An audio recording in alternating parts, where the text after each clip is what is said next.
So I recently built this parts bench, which is the Kaizen wall behind me, and I am absolutely loving it. Now, I started by organizing this side and by putting my shoebox organization underneath the bench over here. And today I'm putting formica down. Now, I wasn't originally planning on doing this, but because I do a lot of jigs and a lot of metal parts, I've been beating up this bench pretty good, and I want it to be durable and look nice for a long time. So I found some formica on sale at one of the local big box stores, and I've been installing it this morning, and I thought I would shoot a quick how-to just for those of you who might be interested in installing it and don't really know how to do it. So I bought a 4x8 sheet of this, and I ripped it in half on the table saw. As long as you use a fine-tooth blade on the table saw and go slow, it works nicely.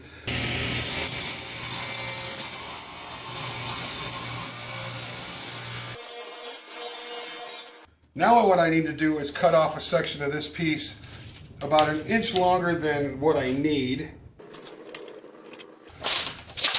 Now, because I've got a 4-foot section here and this is 2 feet wide, cross-cutting it on the table saw is not really an option unless you have a really big cross-cut sled. So now with those marked out, I need to score that line, or score a line across here. And I am using a safe cut track and a safe cut mouse. This is a new to me product that I wish I would have had years ago. This is an awesome, phenomenal product. It's basically like a track saw for a razor blade. So this mouse has a retractable razor blade in it, and it rides along this track right here, and then you just put your fence right up against your marks and score your lines. I'm just going to pull the formica down to the edge of the bench here, just so that line is near the edge.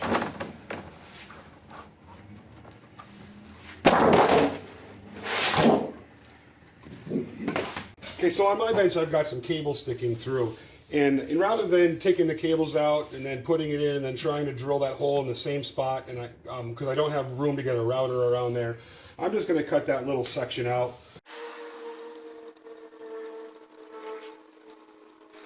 Okay, so I'm going to use my jigsaw to cut that out, and I've got just a wood cutting blade in there with a high tooth count, and I put painter's tape over the top of the formica, and I've got a 1/2-inch piece of plywood as a backer, and what that's going to do is help alleviate any nasty tear out.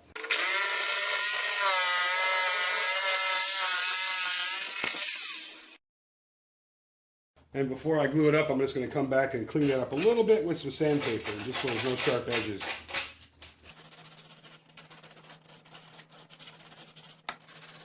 And you want to keep the backer behind there while you're doing that, so you're not, you don't have it sitting out here and you're pulling down and break off a piece. Okay, so with everything cut, I'm just going to come back and make sure I don't have any big chunks in here that are going to prevent these two from joining really nicely. Just kind of clean that out a little bit. And then I always do the wood surface first because the formica side is going to dry much faster than the wood is.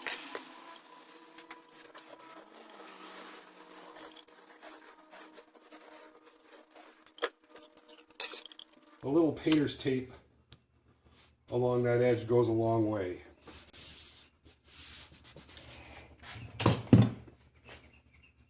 And then just come in and brush it in there. Now you want to make sure you get a good coverage on not only the countertop, but I also like to get a little bit on that edge.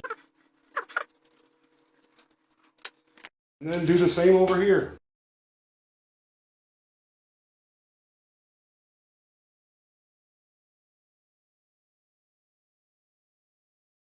Now, it's worth mentioning, when you're using contact cement, do it in a very well ventilated area, or if you have to be inside, if you're doing a kitchen countertop, use a respirator, or you're going to end up very happy and not in a good way. Now, you want to wait for the contact cement to dry, and basically when it's dry to the touch, it's ready. So before you install it, you're going to want to lay something down, and I like using PEX tubing. You can get this, it's $5 for 20 feet of this stuff, and it works great. So I just throw some PEX tubing down, and that way I can position the piece basically where I need it before I start pushing down, because once you put some pressure and those two sides touch each other, there's no pulling it apart, or it's a real pain in the butt. So if you're creating a union or a seam, it's always best to start there. Or if you're working from a corner, it's always best to start in the corner. So what I'm going to do is I'm going to line these up before I push down. Now, you have to adjust your PEX tubing, move it out a little bit, whatever. And at this point, what I'm going to do is kind of push into that seam.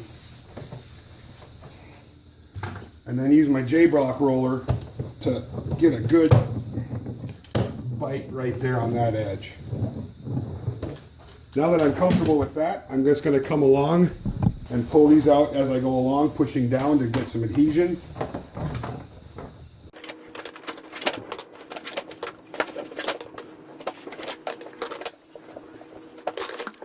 And then using my roller, I'm going to go ahead and push down really hard on that surface. Now when you're coming out towards the edge, you want to be careful that you don't come off and push down, because you can break it and you might get a little chip out into the counter. So be real careful when you're out by the edge. It's best just to go along the edge with the J-block roller and try to push in one direction or out towards the front or back.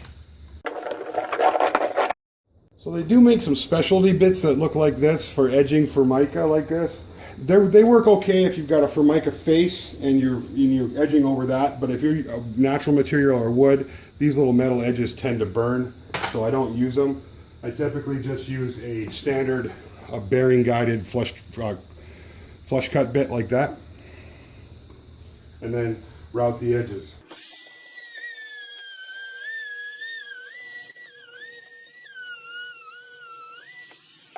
Now when you route the edges, you're always going to end up with a little hanger on up next to any wall. Now there's different methods for doing this, but one of the things that I like to do is I use a pull saw and I just get right up close tight to that.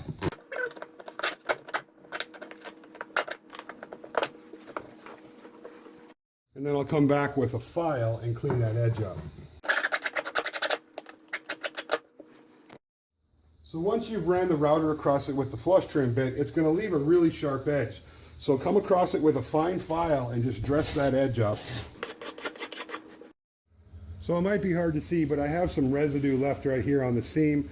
And if that ever happens, just a little mineral spirits and it'll clean it right up. And then if you get any of that weld wood any place you don't want it, mineral spirits will take care of it pretty quickly with a little bit of elbow grease. I got formica on my bench. I am really excited about getting the shop just up and really making some serious improvements in here. I wouldn't call it a dream garage, but close. So happy to have the formica down. Metal shavings, grease, any of that is going to wipe right off now. No big deal. So it's a pretty easy thing to do once you get a few tips and tricks down. So I hope some people found this helpful. And just to throw it out there, this is one of those things that you can get into for very little money. It doesn't require a bunch of fancy tools. And I know some guys that make a pretty decent, two guys that make a pretty decent living just doing formica countertops. Just saying. Hint, hint, nudge, nudge, wink, wink. Also, I want to shout out to FastCap. The more I learn about those guys, the more I love them. Now, FastCap does some really incredible products, but this one right here, as far as I'm concerned, they outdid themselves. I absolutely love the safety cut mouse, the safety cut ruler. I already ordered a 5-foot section of this so I can make my 3-foot, my 5-foot, 8 feet. And just so you know, they can make this in any length you want, custom lengths. So just give them a call if you're interested. So thank you, FastCap. I certainly appreciate it. One of the things that I'm learning more and more about FastCap, and you're going to hear more about them in the future. I'm working with these guys, and they're just incredible guys. 90% of their products are designed by woodworkers or contractors, just like you and me. No wonder they got some kick butt products. So anyway, thank you, and lots more fun stuff coming down the pipe. Lots more crazy jigs build coming down the pipe. So don't forget to like and subscribe. We'll be talking to you soon.